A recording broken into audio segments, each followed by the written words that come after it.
Well, serving social distancing may have killed happy hour, but it did not stop bars and restaurants from serving mixed drinks. To-go cocktails now being served curbside. But are they actually legal? That's what we're looking in tonight. Governor Ron DeSantis' March 20th executive order allowed bars and restaurants to sell alcohol as long as it served it in containers that were sealed by the manufacturer. Tonight, On Your Side's Ann Schindler is discovering that requirement has often actually caused more confusion than clarity.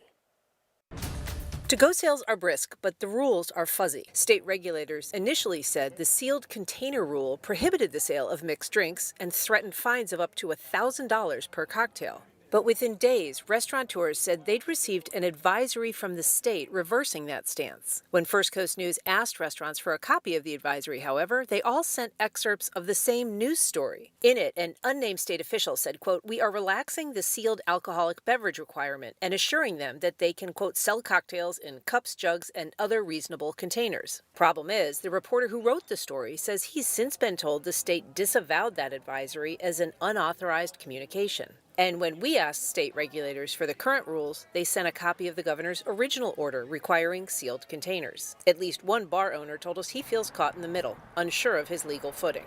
But absent a direct threat on his license, he says he plans to continue selling through the crisis. Ann Schindler, First Coast News, On Your Side.